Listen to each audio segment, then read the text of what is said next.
to this week's cocktail vlog. Today we're going to talk about the Corpse Reviver number 2. That's a really delicious hair of the dog drink that we'll talk about. But first of all, I wanted to tell you something that I found out that I thought was so interesting, and I thought you would find it interesting too. You know, I love gin. Well, a friend of mine, Sherry, told me some information last night that I found really, really fascinating. She told me about, everybody knows the drink gin and tonic. Gin and tonic together, very, very popular drink. Well, did you know, because I did not, did you know that tonic water, and this is all I have, y'all, just diet tonic water. It is absolutely disgusting. Do not buy it. But tonic water contains quinine. You see that? And quinine was used back in the day to fight malaria. And what people used to do is cut the bitterness of quinine with gin. And that's where we have the start of the drink, gin and tonic. But even today, this tonic water contains quinine. And you may have heard this in the news recently, something similar, this hydroxychloroquine.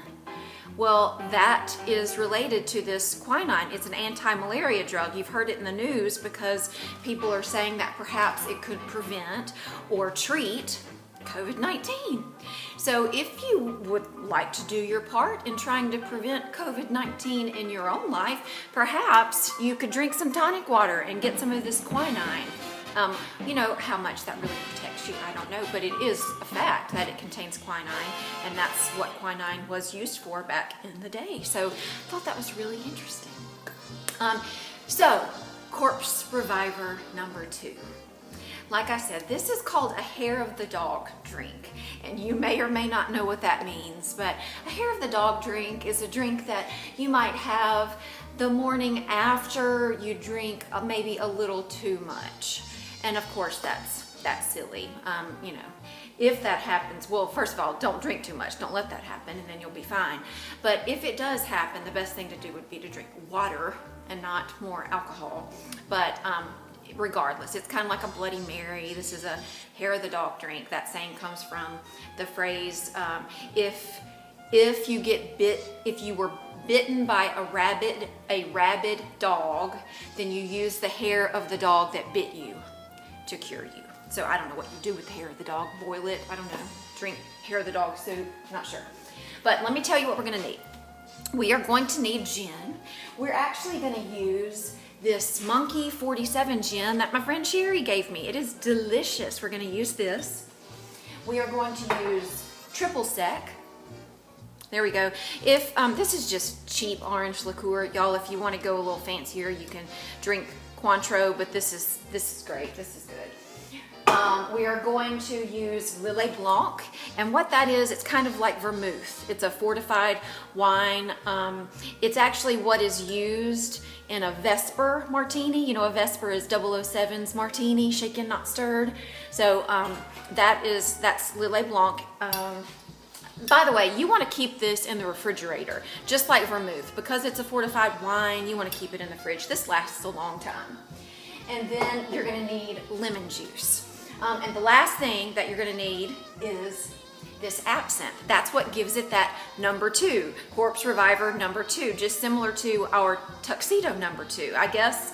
I can only guess that the number 2 indicates absinthe. So we're going to put that in this one.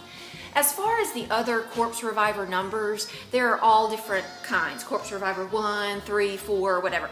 I don't make those. I don't really know much about those. I think there's brandy in some of them. I don't know. I like this one, and so that's the one I know. That's the one I'm going to teach you. All right. And then you're also going to need an orange. All right, so the super simple thing about this drink is that it's equal parts. So you have 4 ingredients, equal parts. So we're gonna add 1 ounce of triple sec, 1 ounce of Lillet Blanc, 1 ounce of lemon juice, and then we need 1 ounce of gin. Isn't this bottle so cute? This is gonna this bottle's gonna find another purpose when it's empty. All right, and then we're gonna put it in our shaker full of ice, and we're gonna shake. You know, speaking of 007's Vesper, shaken, not stirred, the difference between a stirred up and a shaken cocktail, if it's stirred, then you get a silkier texture. If you shake it, you get those little shards of ice on the top of your drink, and that is lovely. So we're gonna do that with this one. You know, you don't really want shards of ice on a old fashioned, you know. There are certain things you don't want. All right, so we've shaken that up. We're gonna take our glass. I love absinthe, so we're gonna give it a really, really good spray, right? Yummy. Oh, I can smell it. It smells like licorice, y'all. If you don't know what absinthe smells like, it smells like licorice. All right, strain that, and then we're gonna take our orange, get a nice peel of orange. Looks like I need a new orange soon. And we're gonna express those oils on the glass. There we go. Y'all, this tastes so orangey, even though it has all that lemon juice in it. You know, it's got the orange liqueur, and I guess maybe those oils that we express over the top. It tastes like an orange juice drink, but it's not sweet. It's just it's wonderful. So I hope y'all are staying safe. Stay safe. Stay kind. Stay patient. We'll get through all of this, but we need each other. So y'all just remember that, okay? Cheers, y'all.